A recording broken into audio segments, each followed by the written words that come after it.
What's up, everybody? Jack Farr here on behalf of Box to Box Football. I'm here with James. We're coming to the kind of last legs of the season here, getting to knockouts of these kind of big European competitions, cup finals domestically starting to kind of come up and finish up out here. Also means domestic leagues are coming to their end. And as much as it's fun talking about who's going to be winning the league, who's going to be making top four, Europa League even, Conference League, we'll leave that there. Part of the most fascinating thing and certainly kind of gut-wrenching historically has shown us is the relegation. And what James and I are going to do today is just have a little look and just talk it out as to how we think the relegation battle might play out. Because, guys, it's actually like legitimately fascinating, especially at this point in time, because a lot of the teams that were kind of flirting with it have really turned things around.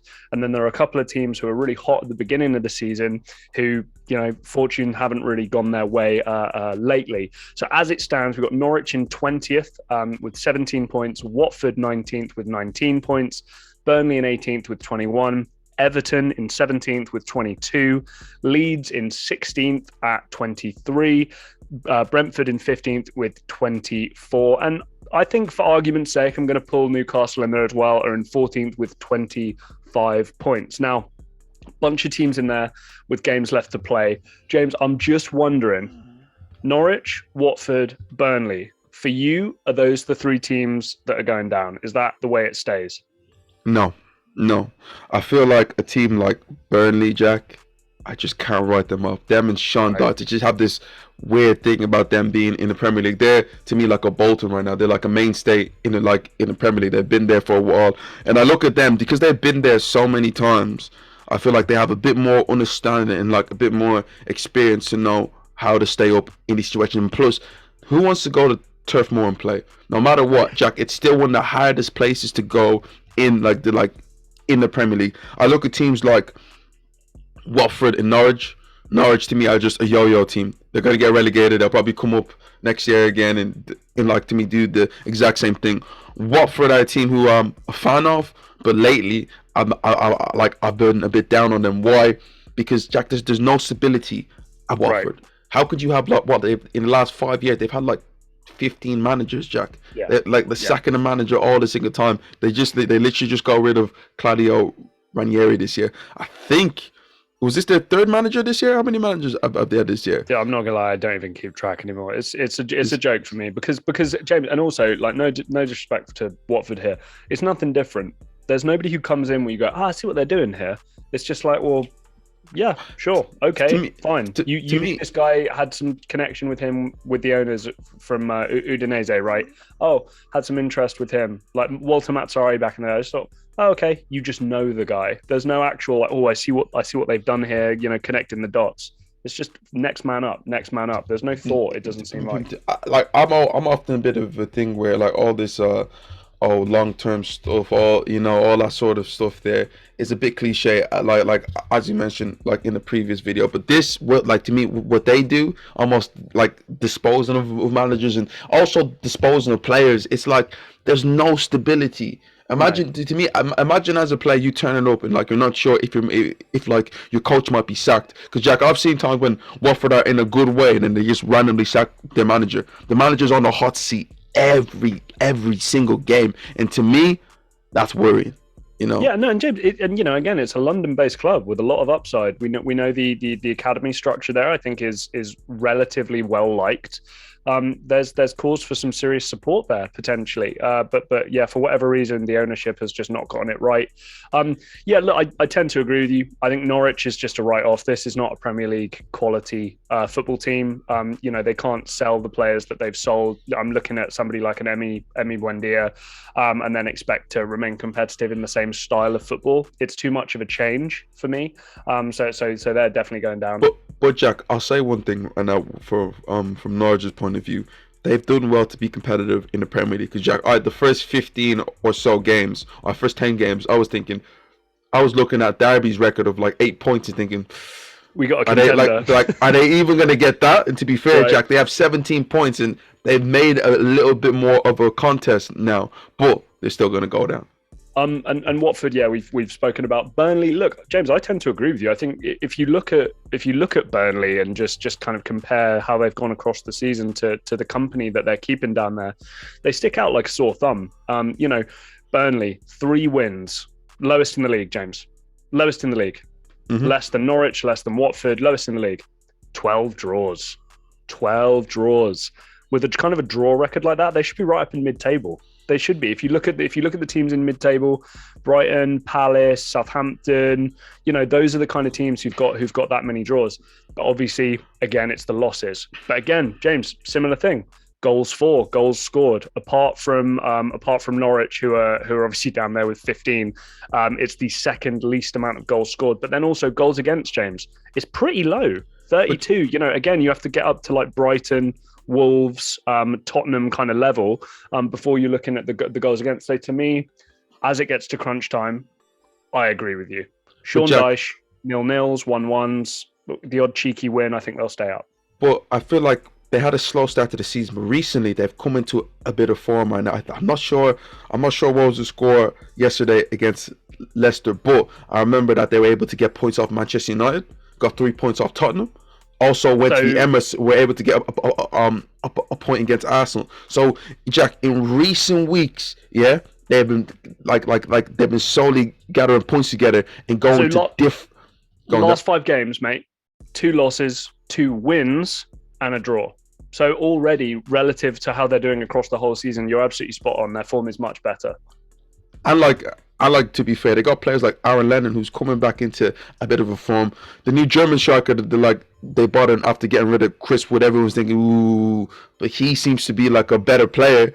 Than like Chris Wood to be fair. So that's a really, really decent business for them. So I just personally can't see Burnley going down. If I'm being truthfully honest. So we got those 4 spots, right? We got Everton, we got Leeds, you got Brentford, you got Newcastle. Who for you is going to slide into that spot there? If I'm being truthfully honest, like Everton are too good to go down. They have too much quality, and I like to think that something's going to give at a time, and I think about that quality is like going to shine through. Because Jack, when you look at the players on paper, look at the players that they've brought in. Jack, they should not be in this battle, like in this first place. And like you always said, this thing where like a team has to play well at some point. And I feel with Everton is that they're gonna come good at some point with the players that they brought in overall. Hasn't been easy this year with Rafa Benitez and like lots of injuries and all sort of stuff there. But do I back them to get, I don't know, from the next 5 games, do I back them to get 10 points, Jack? I would, because there's genuine quality like in this team. The next game is against Tottenham. I back them to get a victory against Tottenham. It strikes me though, James, as well as a team that if they wanted to turn on the tap of the 2 banks of 4, hard to beat, minimum of a draw, maybe blag a win type football team, they could do that. You know what I mean? Like I'm not trying to be boring here, but there are 14 games left. If they can go on a run where maybe they get like, I don't know, 5 wins, 5 draws and 4 losses or something like that, right? So the win percentage isn't brilliant, not what you'd necessarily want from a team like from a team like Everton with Lampard and the quality they have, but they could easily just turn that on, couldn't they? Don't you feel like a bank of four, like a Burnley, they could easily do that at quite a high level. The problem I think with Everton historically and like more modern history is they are trying to pose as a Europa League contender, Champions League contender football team, and that's not Everton. It might be in the future, but it's not right now. And I think that they need to stop kind of posing as that. Again, last 5 games, you got 4 losses and 1 win. But like you said, with Frank Lampard as manager, we have to keep in mind, James, as well, one of those losses as well shouldn't have been a loss. That Rodri handball, and I tweeted this. If Everton go down and it's by a point, it's one of these things that's going to have to be looked at. It costs hundreds of millions of pounds, the irreparable damage of a relegation for Everton Football Club. Leeds, James. Jesse Marsch is manager. Marcelo Bielsa's gone. We touched on it in our kind of most recent live podcast that we had with Marcelo Bielsa. this has been one hell of a rut. Let's put it that way. I mean, Leeds, the only comparable team to Leeds is the team above them in terms of form. 4 losses, 1 draw in the last 5 games. Can Jesse Marsch turn it around for these Leeds guys? Changing the manager with 12, 11 games left isn't the most ideal thing. And if that was another team, I would say that yeah, they're gonna go down. But Leeds have, to me, a sprinkle of quality and an understanding to me what Bielsa's done going forward to have enough just to stay up. I don't like this year. You talk about teams being riddled with injuries. Imagine losing players like Calvin Phillips, Patrick Bamford, who were so vital to your success last year. They barely had a kick this year, Jack. Right. I would love for Leeds to stay up, but personally right now, they look like a side that if I'm going to pick to go down, they are one of the 2 teams that to me is a 50-50 to go down at this moment of time. But I'm just going to say they're going to stay up ahead of the next team that like we're going to talk about. Yeah, sure. And look, I think that you and I are kind of contenders here, are the same too at the moment. Yeah, look, I'm not gonna lie to you, James. I'm not super high on Jesse Marsch coming in. I'm really not. I look at his kind of footballing career, even his management career. He's put in the time. He's done kind of the circuit, let's call it. He was manager of New York Red Bulls from 2015, 2018 kind of time. Did the Salzburg route, did the Leipzig route, right? He's kind of made the Red Bull path, which is probably going to be well trod going on into the future now. But yeah, I don't see enough upside here from Leeds to be able to go forward. Also, James, I believe this football club is so entrenched in Marcelo Bielsa's philosophy in football that making any small change, man, you are playing with fire. Playing with fire. For me, that's the biggest thing, is that how can they adapt from such a short, Jackie, and we're talking about an off season here, such a short period of time to make that change, and for him to come in and like to embed the way he wants to play on them in that short space of time. It's quite difficult. This is what I'm saying. I'm not gonna lie. That's the risk. That's the risk. A manager who plays a 4-3-3 with like a holding midfielder and 2 8s and like wide players and a central striker, to a manager who plays a 4-2-3-1, right? Not the biggest change in the world. Okay, like you can probably get used to it, I'm sure, and I'm sure that in terms of build-up play and transition, even defensively, there might be a couple nuances. Going from Marcelo Bielsa, Leeds United, to what potentially Jesse Marsch is going to want me doing, you're playing with fire. It's a huge risk now. New manager bump. We know that's real. Players trying to impress the new coach. People are going to want starting jobs, new contracts, right? They're playing for their position next year, etc., etc. So lots of unknowns with Leeds. Looking at some of their fixtures here, I'm just going to point out some of the more tricky ones. They got to play Norwich City, who will still probably have small hopes of staying up, right? That's going to happen 13th of March. That's coming up. Leeds, Watford, 9th of April. That's going to be a very, very tight game. Game against Chelsea, Man City, Arsenal, and then, James, last game of the season, Brentford, Leeds United. So let's get on to Brentford now, right? We've talked about Leeds, and I think you and I have both got it that it's going to be a Leeds kind of Brentford tie here. Thoughts on Brentford at the moment? I've mentioned this already, but I will say it again. Last 5 games, 4 losses, 1 draw. It was pretty good at the beginning of the season, right? First time being back in the being in the Premier League, It felt like that honeymoon period that loads of teams get when they first come into the Premier League, like being an unknown team. Teams not really know what to actually expect for them. And them coming in and just going at it, beating Arsenal in their first game. Ivan Toney and the rest of them playing at such a high level. You're thinking, ooh, these guys might be like a mid-table side, but as it is, usually this happens in the second half. I mean, in like the second season, you've seen that with Sheffield United, the first season, finishing mid-table. You're thinking, wow, what they're going to do next season, and like they end up getting relegated. But everything's kind of come down to earth at this moment of time, and this really is a roll of a dice, because I like to think that Leeds have a little bit more quality than Brentford just to go through, but I just feel like Brentford feel, for me, a little bit more stable than Leeds. But I'm more or less, going with my heart and what I want. And like for me, that is to see Leeds go through. That is to me to see Leeds stay up, then like to and also to see Brentford go down. Unfortunately, but if I'm being truthfully honest, and when I think about it, when I really break it down, Brentford kind of should just edge it ahead of them. Damn, I thought we'd disagree.